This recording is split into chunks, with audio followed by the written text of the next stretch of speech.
अभी इससे पिछली रिकॉर्डिंग जो है उसको मैंने ज्ञान और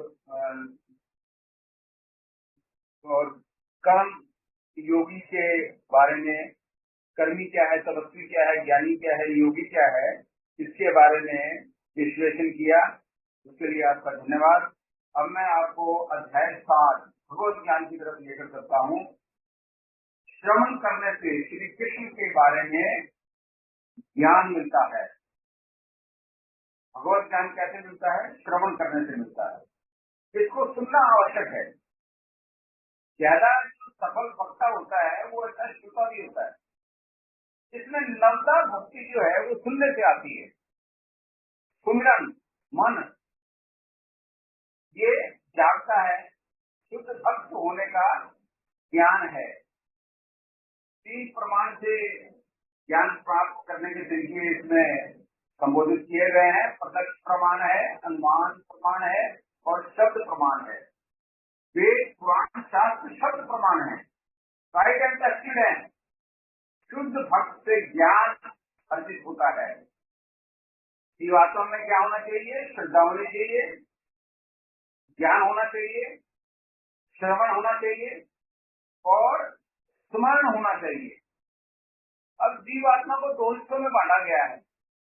एक में उसे अपराशक्ति है, बांटा नहीं गया है, वो 2 भाग में आ जाती है। जब वो भगवान से अलग होती है तो उसमें 8 तत्व जो भौतिक है वो उसको खींच कर लाते हैं अपराशक्ति की तरफ। पृथ्वी, अग्नि, जल, वायु, आकाश, मन, बुद्धि और अहंकार, ये 8 तत्व हैं जो भौतिक तत्व हैं, जिनका अगर हम कहें तो प्रकृति के लिए अधीन है। सात्विक, राजसिक और तामसिक की परिधि में आते हैं। जीव जो है ये पराशक्ति में आता है। 4 प्रकार के लोग हैं जिसका वर्णन किया गया है। मूल व्यक्ति इंद्रिय तृप्ति के लिए जीता है। नराधम जो है मनुष्य शरीर के बावजूद भी नहीं भक्ति करता है और मायावीत है जो है खुद को भगवान मानता है। और चौथा है आसुर, भावना भाविक। इसके विपरीत भगवान को जानने वाले व्यक्ति का लक्षण क्या होते हैं? एक तो वो जिज्ञासु होता है, दूसरा वो पीड़ित व्यक्ति होता है, तीसरा जो है वो अर्थार्थी होता है, धन की आकांक्षा वाला होता है। चौथा क्या होता है? जिसमें ज्ञानी व्यक्ति कहलाता है, जिसको ज्ञान अर्जित करने की लालसा होती है। शुद्ध भक्त, भक्तों का संग करने वाले लोगों को शुद्ध भक्ति परिभाषा में रखा गया है।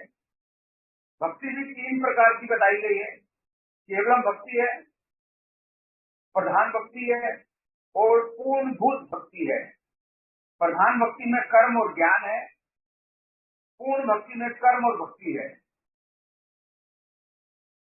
भगवान का विराट रूप है जिसमें सूर्य और चंद्र देवता रहते हैं धेधारी के हृदय में, और जो रहते हैं वो अधिदेव होते हैं और जो भौतिक प्रकृति में है वो अधिभूत होते हैं। भक्ति योग में विश्लेषण किया गया है। ब्रह्म क्या है, आत्मा क्या है, कर्म क्या है, अभिभूत क्या है, अधिदेव क्या है, अधियज्ञ क्या है और जो भी है वो कहाँ रहता है। जो भक्ति में रहते हैं वो अंतिम समय में कृष्ण को कैसे याद करते हैं। जीवात्मा को आत्मा कहा गया है और पार ब्रह्म को भगवान कहा गया है। भौतिक चेतना और सत्य चक्र योग शुद्ध भक्त का पुनर्जन्म नहीं होता है। हर युग में 1000 चक्र बताए गए हैं। 1000 युग का ब्रह्मा का होता है, एक दिन और इतनी बड़ी एक रात्रि। हर युग में 1000 चक्र जो है होते हैं।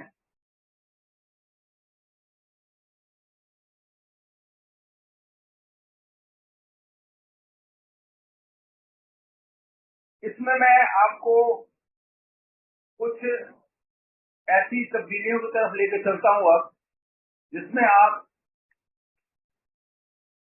को यह समझ आएगी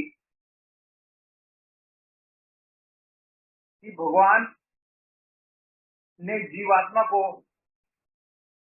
कैसे बांधा हुआ है और वो कैसे उस बंधन से मुक्त हो सकती है। महाभूतो न्यः अहंकारो बुद्धि रव्यस्तमेव च इंद्रियाणि दशेश्च पंचम चेन्द्रिय गोचरा इच्छा द्वेष सुख दुख संघात चेतनाधति एतत् क्षेत्र समासेन सविकार मुदहत्रम। इसमें पंच महाभूत, अहंकार, बुद्धि, तीन गुणों की अप्रकट अवस्था, दसों इंद्रियां तथा मन, पांच इंद्रिय विषय, इच्छा द्वेष सुख दुख संघात, जीवन के लक्षण तथा धैर्य, इन सबको संक्षेप में कर्म का क्षेत्र तथा उनकी अंतःक्रियाएं विकार जिसे कहते हैं कहा जाता है। इसका तात्पर्य क्या है? भगवान समझाते हैं, महर्षि वैदिक सूत्रों एवं वेदांत सूत्रों के प्रामाणिक कथनों के आधार पर इस संसार के इस प्रकार से समझा जा सकता है। पहले तो पृथ्वी, जल, अग्नि, वायु तथा आकाश ये पंचभूत हैं। फिर अहंकार, बुद्धि तथा तीन गुणों की अव्यक्त अवस्था आती है। इसके पश्चात पांच ज्ञानेंद्रियां हैं। कौन सी हैं? नेत्र है, कान है, नाक है, जीभ है तथा त्वचा है। फिर कर्मेंद्रियां पांच आती हैं। वाणी है, पांव है, हाथ है, गुदा है और लिंग है। तब इन इंद्रियों के ऊपर मन आता है, जो भीतर रहने के कारण अंतः इंद्रिय कहा जा सकता है, जिसको महसूस किया जाता है, जो दिखाई नहीं देता है लेकिन क्रियाशील है, कर्म करता है। इस प्रकार मन समेत कुल 11 इंद्रियां होती हैं। फिर इन इंद्रियों के 5 विषय हैं, गंध, स्वाद, रूप, स्पर्श तथा ध्वनि। इस तरह इन 24 तत्वों का समूह कार्य क्षेत्र कहलाता है। यदि कोई इन 24 विषयों पर विश्लेषण करे तो उसे कार्य क्षेत्र समझ में आ जाएगा। जीवात्मा इन सभी 24 तत्वों से बंधी हुई है।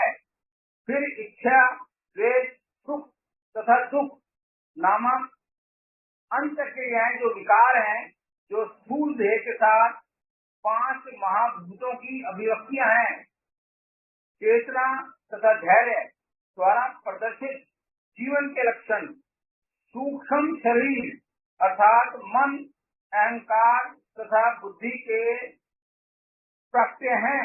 ये सूक्ष्म तत्व भी कर्म क्षेत्र में सम्मिलित रहते हैं। अब आप ये बताइए कि जहाँ जीवात्मा को 24 तत्व के विषयों ने लपेट रखा है, तो भगवान का ध्यान कैसे करेगी? पंच महाभूत अहंकार की स्थूल अभिव्यक्ति है, जो अहंकार की मूल अवस्था को ही प्रदर्शित करती है, जिसे बौद्धिकवादी बोध या तामस बुद्धि कहा जाता है। यह और आगे प्रकृति के तीनों गुणों की अप्रकट अवस्था की सूचक है। प्रकृति के अव्यक्त गुणों को प्रधान कहा जाता है। जो व्यक्ति इन 24 तत्वों को उनके विकारों समेत जानना चाहता है, उसे विस्तार से दर्शन का अध्ययन करना चाहिए। शरीर इन समस्त तत्वों की अभिव्यक्ति है। शरीर में 6 प्रकार के परिवर्तन होते हैं। वो उत्पन्न होता है, बढ़ता है, थोड़े समय के लिए टिकता है, संतान उत्पन्न करता है और तब यह क्षीण होता है और अंत में समाप्त हो जाता है। अतः क्षेत्र अस्थायी भौतिक वस्तु है, लेकिन क्षेत्र का ज्ञाता क्षेत्रज्ञ इससे भिन्न रहता है। भगवान श्री कृष्ण ने 13वें अध्याय में 8वां, 9वां, 10वां और 11वां, 12 श्लोक जो है, ये 5 श्लोक में जो ऊपर इन 24 तत्वों का वर्णन किया है, इसको कैसे इनका हरण किया जाए, कैसे इन पर विजय प्राप्त की जाए, उसके बारे में संक्षिप्त वर्णन करते हैं। कहते हैं विनम्रता, दमहीनता, अहिंसा, सहिष्णुता, सरलता, प्रामाणिक गुरु के पास जाना, पवित्रता, स्थिरता, आत्म संयम, इंद्र तृप्ति के विषयों का परित्याग, अहंकार का अभाव, जन्म, मृत्यु, वृद्धावस्था तथा रोग के दोषों की अनुभूति, वैराग्य, संतान, स्त्री, घर तथा अन्य वस्तुओं की ममता से मुक्ति, अच्छी तथा बुरी घटनाओं के प्रति समभाव, मेरे प्रति निरंतर अनन्य भक्ति, एकांत स्थान में रहने की इच्छा, जन समूह से मिलगाव, आत्म साक्षात्कार की महत्ता को स्वीकारना तथा परम सत्य की दार्शनिक खोज, इन सबको मैं ज्ञान घोषित करता हूँ और इनके अतिरिक्त जो भी है वो सब अज्ञान है। भगवान ने अभी 24 तत्वों का ऊपर उल्लेख किया है जिसमें जीव बना हुआ है। उसके बाद उन सब तत्वों को मेरे द्वारा जो कहा गया है वो उन पे विजय प्राप्त करेगा। और कहते हैं कि कभी कभी अल्प ज्ञान लोग ज्ञान की प्रक्रिया को कार्य क्षेत्र की अंत क्रिया के रूप में मानने की भूल करते हैं, लेकिन वास्तव में यही असली ज्ञान की प्रक्रिया है। ज्ञान की प्रक्रिया का अवसान भगवान की अनन्य भक्ति में होता है। अतएव यदि कोई भगवान की दिव्य सेवा को नहीं प्राप्त कर पाता तो प्राप्त करने में असमर्थ है, तो शेष 19 बातें व्यर्थ हैं। ये 19 बातें जो उल्लेख अभी किया गया है, लेकिन यदि कोई पूर्ण कृष्णा भावना से भक्ति ग्रहण करता है तो अन्य 19 बातें उसके अंदर स्वयं विकसित हो जाती हैं। जैसे कि भगवान ने कहा है कि जिसने भक्ति की अवस्था प्राप्त कर ली है उसमें ज्ञान के सारे गुण विकसित हो जाते हैं। आध्यात्मिक जीवन का शुभारंभ तभी होता है जब प्रमाणित गुरु ग्रहण किया जाए। भगवान श्री कृष्ण यहाँ पर स्पष्ट करते हैं कि ज्ञान की यह प्रक्रिया ही वास्तविक मार्ग है। इससे परे जो भी विचार किया जाता है वो व्यर्थ होता है। आध्यात्मिक जीवन में प्रगति के लिए पवित्रता अनिवार्य है। पवित्रता 2 प्रकार की होती है, एक आंतरिक पवित्रता होती है, एक बाह्य पवित्रता होती है। बाह्य पवित्रता का अर्थ है स्नान करना, लेकिन आंतरिक पवित्रता के लिए निरंतर कृष्ण का चिंतन तथा हरे कृष्ण मंत्र का कीर्तन करना होता है। इसी विधि से मन में से पूर्व कर्म की संचित धूलि हट जाती है। दृढ़ता का अर्थ है आध्यात्मिक जीवन में उन्नति करने के लिए मनुष्य दृढ़ संकल्प हो। ऐसे संकल्प के बिना मनुष्य ठोस प्रगति नहीं कर सकता। आत्म संयम का अर्थ है आध्यात्मिक उन्नति के पथ पर जो बाधक हो उसे स्वीकार न करना। मनुष्य को इसका अभ्यस्त बनकर ऐसी किसी भी वस्तु को त्याग देना चाहिए जो आध्यात्मिक उन्नति के पथ के प्रतिकूल है। यह असली वैराग्य है। इंद्रियां इतनी प्रबल हैं कि वे सदैव इंद्रिय तृप्ति के लिए उत्सुक रहता है। अनावश्यक मांगों की पूर्ति नहीं करनी चाहिए। इंद्रियों की उतनी ही तृप्ति करनी चाहिए जिससे आध्यात्मिक जीवन में आगे बढ़ने में अपने कर्तव्य की पूर्ति होती हो। सबसे महत्वपूर्ण किंतु वश में न आने वाली इंद्री जीव है। यदि जीव पर संयम कर लिया गया हो तो समझो अन्य सारी इंद्रियां वशीभूत हो गई। जीव का कार्य है स्वाद ग्रहण करना तथा उच्चारण करना। अतः नियमित रूप से जीव को कृष्ण अर्पित भोग के उच्छिष्ट का स्वाद लेने में तथा हरे कृष्ण का कीर्तन करने में प्रयुक्त करना चाहिए। जहाँ तक नेत्रों का संबंध है उन्हें कृष्ण के सुंदर रूप के अतिरिक्त अन्य कुछ नहीं देखना चाहिए, इससे नेत्र वश में रहेंगे। इसी प्रकार कानों को कृष्ण के विषय में श्रवण करने में लगाना चाहिए और नाक को कृष्णार्पित फूलों को सूंघने में लगाना चाहिए।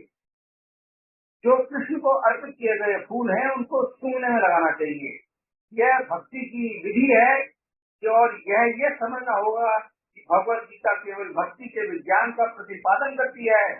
भक्ति ही प्रमुख है, एकमात्र लक्ष्य है। भगवत गीता के बुद्धिहीन भाष्यकार पाठक के ध्यान को अन्य विषयों की ओर मोड़ना चाहते हैं, लेकिन भगवत गीता में भक्ति के अतिरिक्त अन्य कोई विषय है ही नहीं। मिथ्या अहंकार का अर्थ है इस शरीर को आत्मा मानना। जब कोई यह जान जाता है कि यह शरीर नहीं है अपितु आत्मा है, तो वह वास्तविक अहंकार को प्राप्त होता है। अहंकार तो रहता ही है, मिथ्या अहंकार की भत्सना की जाती है, वास्तविक अहंकार की नहीं। यह वास्तविक अहंकार कुछ ऐसे दार्शनिक हैं जो ये कहते हैं कि हमें अपना अहंकार त्यागना चाहिए, लेकिन हम अपने अहंकार को त्यागे कैसे? क्योंकि अहंकार का अर्थ है स्वरूप, लेकिन हमें मिथ्या देहात्मक बुद्धि का त्याग करना भी होगा। जन्म, मृत्यु, जरा तथा व्याधि को स्वीकार करने के कष्ट को समझना चाहिए। वैदिक ग्रंथों में जन्म के अनेक वृत्तांत हैं। श्रीमद् भागवत में जन्म से पूर्व की स्थिति, माता के गर्भ में बालक के निवास, उसके कष्ट आदि का सजीव वर्णन हुआ है। यह भली भांति समझ लेना चाहिए कि जन्म बहुत कष्टपूर्ण है, क्योंकि हम यह भूल जाते हैं कि माता के गर्भ में हमें कितना कष्ट मिला है। अतएव हम जन्म तथा मृत्यु की पुनरावृत्ति का कोई हल नहीं निकाल पाते। इसी प्रकार मृत्यु के समय भी सभी प्रकार के कष्ट मिलते हैं, जिनका उल्लेख प्रमाणित शास्त्रों में हुआ है। इनकी विवेचना की जानी चाहिए। जहाँ तक रोग तथा वृद्धावस्था का प्रश्न है, सबों को इनका व्यवहारिक अनुभव है। कोई भी रोगग्रस्त नहीं होना चाहता, कोई भी बूढ़ा नहीं होना चाहता, लेकिन इनसे बचा भी नहीं जा सकता। जब तक हम जन्म, मृत्यु, जरा तथा व्याधि के दुखों को देखते हुए इस भौतिक जीवन के प्रति निराशवादी दृष्टिकोण नहीं बना पाते, तब तक आध्यात्मिक जीवन में प्रगति करने के लिए कोई प्रोत्साहन नहीं रह जाता। धन्यवाद। आज के लिए केवल इतना ही।